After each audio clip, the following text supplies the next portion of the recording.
Heaven and earth will pass away, but my words will not pass away. Naalala ko po yung kwento nung aming kapatid na pari, Dominicanong pari. Siya po ay isang Pilipino pero lumaki po siya sa States. Doon na po siya naging pari, naging paring Dominico. Kami po yung mga Pilipino na dito naging paring Dominico sa Pilipinas. Siya naman po ay Pilipino na naging paring Dominico sa States. At naandito po siya kasama namin at siya po ay nagbigay ng aming retreat. At isa po sa kanya kinukwento yung pagkakaiba po ng ugali ng Pinoy at ng Amerikano. Kasi napansin po niya, iba po talaga yung ugali ng Pinoy at Amerikano. At isa pong pagkakaiba dito ay yung katatagan po natin pagdating sa mga problema sa buhay. Hindi po kasi katulad sa Amerika, sa experience po niya, marami pong nadidepress po doon. Maraming nasisiraan ng loob, maraming nagigive up sa buhay.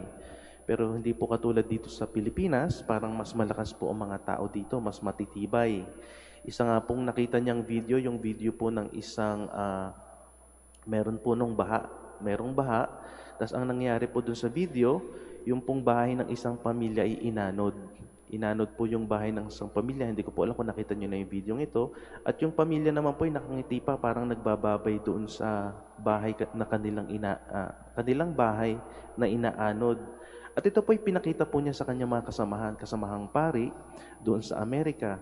At hindi nila po maintindihan kung bakit ba ganon. Inaanod na yung bahay ng pamilya, nakangiti pa yung pamilya, at nag-goodbye pa sila. Hindi po nila maintindihan yung nangyayari o yung reaksyon ng mga Pilipino, ng pamilya, doon po sa kanilang sinasapit. At dito po natin makikita talaga pong matatag ang pananampalataya ng tayo mga Pilipino. Dahil nga po, di po ba, matapos ang mga sakuna, pag po ang mga TV ay nagpunta na sa mga area ng sakuna, pag nagkuha na po sila ng video, yung mga Pinoy, di ba po, nakangiti na. Talagang dito natin makikita na ang tayo mga Pinoy ay matitibay pagdating sa mga problema sa buhay.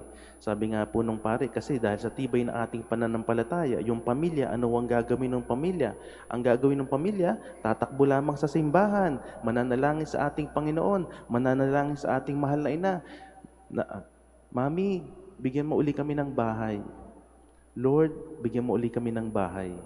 Ganyan po ang pananampalataya nating mga Pilipino. Katunayan po, yan din na makikita natin sa kantang Noipi. Alam niyo po ba yung kantang Noipi? Yung pong kanta ng bandang Bamboo. Yung, hoy, Pinoy ako, buo aking loob, may agimat ang dugo ko. Kasi po sa lyrics nito, isa po sa mababasa natin sa lyrics dito, ano yung makikita natin dito? Sabi doon, kirami mong problema, ngunit nakukuha mo pang ngumiti. Pinoy ka nga, astig. Gayun din po, pagbabasahin natin pa yung lyrics, makikita natin, sabi nila, may anting-anting ako, pero hindi nila alam na Diyos ang dahilan ko. Kaya po napakaganda yung kanta po na ito. Talagang pinapakita dito na tayong mga Pilipino ay matatag sa buhay. At yan po ay dahil sa ating pananampalataya sa ating Diyos. Kaya lang po sa panahon ngayon, kung napansin niyo po siguro, marami na rin sigurong mga Pilipino na nagkakaproblema sa mental health. May mga Pilipino na rin po mga nadidepress, parang nagagaya na tayo sa ibang bansa. Siguro nga po dahil baka humihina na po ang pananampalataya ng ating ilang mga kasamang mga Pilipino o baka minsan po tayo din humihina ang ating pananampalataya. Kaya po ako merong simpleng assignment po para sa bawat isa sa atin. Meron po akong ipapapanood sa inyo na video pagkatapos na po ng misa.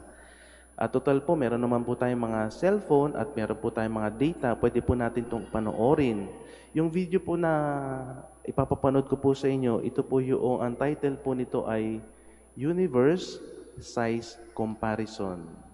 Universe Size Comparison. Yung video na po nito ay kinukumpara po ang mga size ng mga heavenly bodies. Yung mga buwan po, kinukumpara po yung size sa mga planeta, kinukumpara po yung size sa mga stars. Maganda pong mapanood po ito at sana matapos natin, makita natin kung ano yung mga pagkakaiba ng size. At most likely, siyempre, familiar tayo sa ating planeta, yung Earth, alam natin yung size yan, at ikukumpara yan sa iba-ibang bahagi ng mga ginawa ng Diyos sa kalangitan.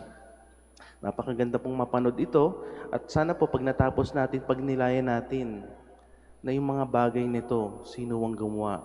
Ang ating Diyos.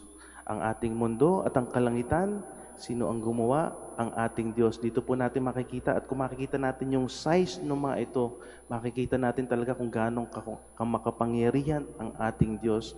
Sabi nga sa ating mga pagbasa, lalo na sa Ebanghelyo, na ang kalangitan at ang mundo ay lilipas. Subalit ang salita ng Diyos ay hindi lilipas. Paano ba nagawa ang kalangitan at ang mundo? Yan ay sa pamamagitan ng salita ng Diyos. Ganyang kalakas ang kapangyarihan ng ating Diyos. At sino ba tong salitang ito? Ito yung salita. Salita na nagkatawang tao. Ito ang salita na bumaba dito sa lupa upang iligtas tayo sa krus. Ito ang salita na nagkatawang tao at naging tinapay ng ating buhay. Minsan po kasi parang siguro pag marami tayong problema, nakakalimot tayo sa ating Panginoon, talaga nasisiraan tayo ng loob upang mapaalalahanan po tayo kung gaano nga ba kalakas ang ating Diyos. Sana po ito po yung ating assignment. Pagkatapos po ng misa, mapanood po natin universe size comparison. At pag napanood po natin ito, tingnan po natin, isipin natin sino ba ang gumawa ng mga bagay nito. At makikita po natin na ang Diyos ang gumawa ng mga bagay nito at dito natin makikita kung gaano talaga kalakas ang Diyos na bumaba dito sa lupa na nagligtas sa atin. Kasi minsan nga po dito sa Pilipinas, dumadami na yung nagkaka-mental health.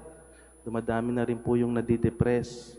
Nakakalimot na po sila ng kapangyarihan ng ating Diyos na kahit anong problema sa ating buhay ay malalampasan natin kung tayo ay kumakapit sa Kanya. Kaya sana po panoorin po natin ito, hindi lamang para sa ating sarili. Bagkus, para din po dun sa ating mga kaibigan siguro, kapamilya, na nasisiraan ng loob sa buhay. Sapagkat sabi nga po ng ating Panginoon sa ating Ebanghelyo, ang mundo at ang mga kalangitan ay lilipas, subalit ang Kanyang salita ay hindi lilipas. At para po tayo mapaalalahanan kung gaano kalakas ang ating Diyos, sana po ay pagnilayan natin ito. Mas lalo po sa banal na misang ito. At ito po ay gawin po na sana natin hindi lamang para sa ating sarili, bagkus para sa ating mga kapamilya o mga kaibigan na nahihinaan po ng loob, mas lalo na po kung sila ay may pinagdaraanan sa buhay.